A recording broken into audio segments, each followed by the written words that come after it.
Hi, this is Gale Jontz with the Jontz Report.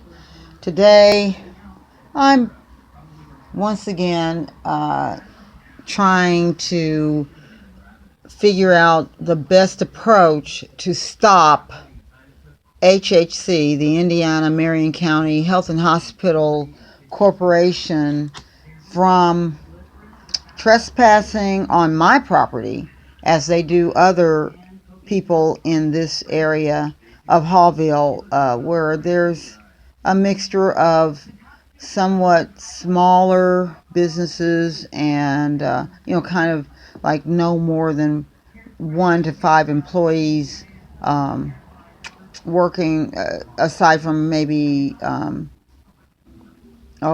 there's maybe 1 or 2 factories, very small handcraft type factories that are doing some things that may have more employees, but pretty much none of them have as many as 50 or more.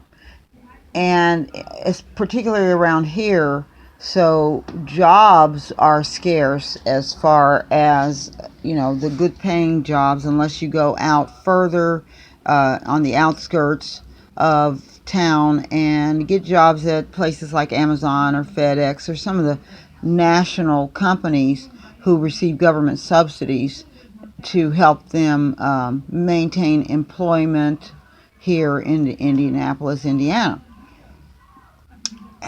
Where does Health and Hospital Corporation fit in on all this? Well, I examined their board of directors. There's 7 members.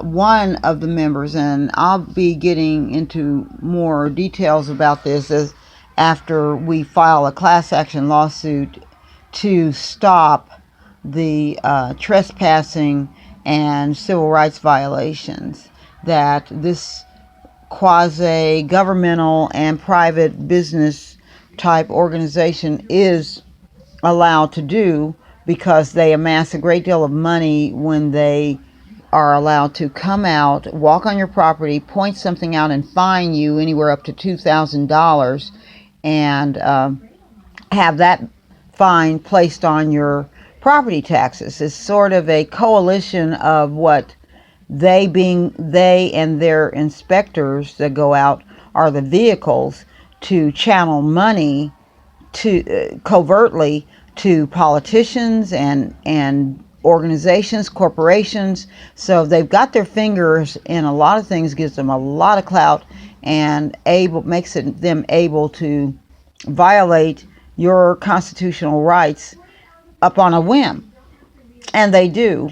And hey, they've gone so far as some of their employees have hired criminals to go on your property and desecrate it to make certain that you can be fined. They know what they need to have thrown on your property in order for IHHC, the Health and Hospital Corporation's inspectors to be able to point out that this is wrong, this is wrong, this is wrong, particularly when they want to find reason to trespass inside your property as well. That kind of gives them leeway to do whatever they want once they get you in their system, and then they have a very short, like a 2-week turnaround for you to respond to what they're doing. They usually catch you off guard when you're at your lowest point financially or health-wise. That's why lower income areas have been their most major target, and why they've gained the reputation of being slumlords of the United States. They're across the entire nation.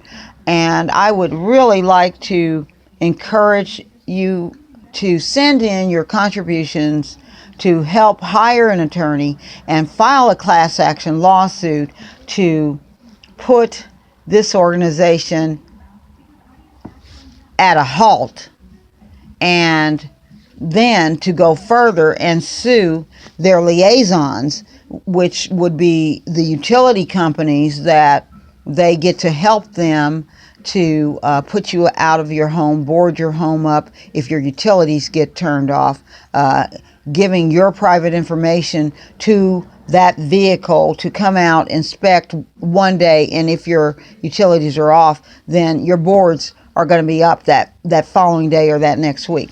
They are doing this very selectively, so it's also a vehicle for racism, because my neighbors, who we're very good friends, who happen to be white and had a similar circumstance that I did when I had my doors boarded up, did not get their doors boarded up. Now, I believe that the inspector had more empathy for a white residence than they did for a black owned residence.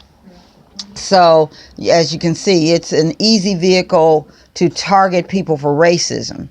And I'm not saying that it's all about whether you're black or white with this. It's really all about, can your property turn them a profit in some capacity? Now, it just happens that a friend of mine who was interested in this house before I bought it had mentioned that, she's seen it on the market in the past. She wasn't financially set, and blah, blah, blah. The house has been on and off the market. So that let me know that there may be more to the connections and ties that HHC has. And some of those ties, I think they're getting payoffs from people who want to keep property going back and forth like that into their, so that they can profit on the sales, the share sales that take place after HHC piles numerous fines on the household, because they're also on boards of directors or have ties with businesses such as the large businesses like Amazon and FedEx, and some of the businesses that are using our private information to Lord only knows what, but they keep track of your employment, and also some of the temporary services, many of the temporary services, they have their fingers in that. So they can manipulate your income and not only cause you to take a backlash on paying your bills, get behind, which makes it harder when they come along in the winter and inspect you during the time that the utility company's gas bills have risen $200 for the most part. And so you never get your own repairs done. And the jobs that are only temporary jobs are only going to keep you just long enough for there to be a holiday and then let you go. And so they dare not try to have a normal holiday for you and your family, because you're in dire straits with up to your ears in financial debt by that time.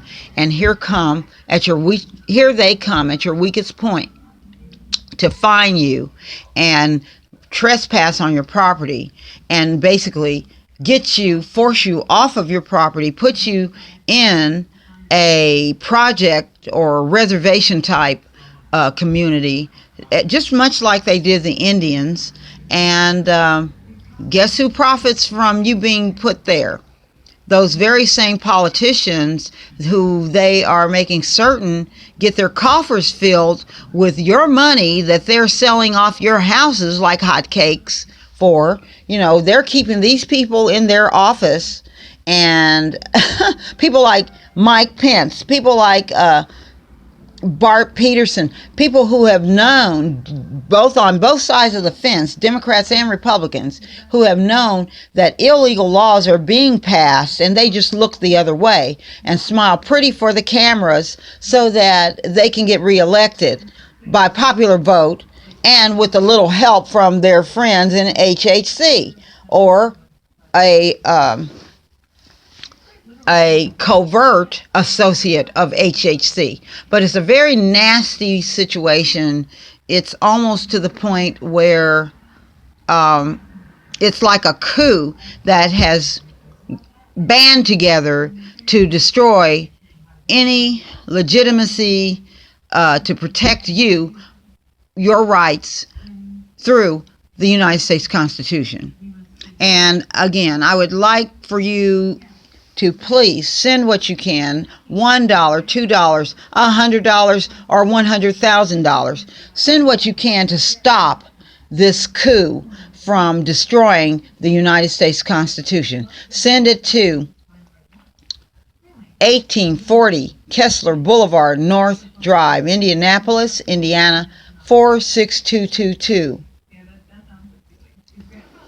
This is the Gale Jontz report, signing off.